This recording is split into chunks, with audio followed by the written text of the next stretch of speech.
Good morning, boys and girls, and welcome once again to the southern wing of the Stink Bug Works. Got a whole bunch to talk about because I haven't been making videos very often lately because honestly, I've been really busy with this crunch of trying to get development projects submitted before the county health department changes their rules, and they change their rules close of business tomorrow, the 31st. So I've been out doing perk tests for some days. I have a drawing to put together today, and I've got it mostly done. There's still some tedious work to do, but it's 6 or 7 sheets. And I have to go out and survey a piece of property out in Blossom Valley and, beat some stakes into the ground. That's always fun. But I have that survey to do, so that'll be tomorrow. And it should be a calm after the storm once close of business tomorrow occurs and the rules change and development's going to come to a screeching halt in this county. So I'm going to have time to play with boats. Speaking of which, there it is in front of you. It is done. Mostly. There's a couple of little loose ends, but it's good enough to throw in the water right now. If you notice on the graphics here, it's orange with a black outline on it. And, I carried that through here. I'm going to take little O-rings, little black O-rings, and put them on either side of these hose clamps. We'll call them hose clamps, although they're not clamps, but you know what I mean. So I'll put a little black O-ring on either side of those just to carry this theme through. I don't need them, but it's purely cosmetic. Inside, I still need to bind the receiver to something and program the speed control, but there's my basic layout. So, I got room in here to get the batteries in and out. They'll slide in past the motor and the motor wires. I tucked in the cooling wires, to kind of keep them up close so I didn't have to hog away too much of this to make everything fit. And I have more than enough flotation foam. I'll never worry about this thing sinking with a pair of these heavy batteries. These are not lightweight. So a pair of these is going to be plenty. The other day, I talked about this jet pump. And so I took it up into the office and I actually put this on the scanner and I put this on the scanner and I scanned in some photos and I brought those into AutoCAD because, see, the mounting holes for these are not evenly spaced rather than being at 30 degrees between each one of these for 360 degrees. There's a wider spacing between these two here than these two.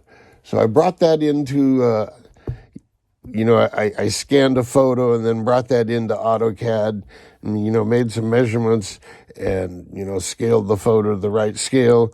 And so I've got all these holes and shapes laid out in AutoCAD and these distances, and I can now make the bottom and this end that will fit. And so I'm saying this end will become a transom and this bottom will become a flat spot in the bottom of the hull of a boat. And I'm looking at something in the range of 13 to 15 inches. And I found a 15-inch cabin cruiser, real basic construction, a couple of balsa wood bulkheads and some balsa wood sides and a balsa deck. It was a real simple thing. And I'm thinking I could use that as a basis for a framework that will fit around this jet pump and fit this jet pump and fit this like the little square indentation so it'll just snap into place and be real easy to waterproof and seal. So what do you guys think about that? Would you have any interest in a little kit designed around this pump? I could do that real easy. So in the lull, that's going to happen right after all the smoke and flames of trying to get projects submitted to the health department before the rules change. Once the rules change, tomorrow night at close of business, 5 o'clock tomorrow is the last day we can get stuff submitted under the old rules. The new rules are just going to kill development. You're going to see contractors just packing up and leaving the state. I can't blame them. Anyway, that's pretty much an update of what we've got. This guy's done. I'll charge up this battery today and sometime find time to do the necessary programming, and someday I'll get some O-rings on there.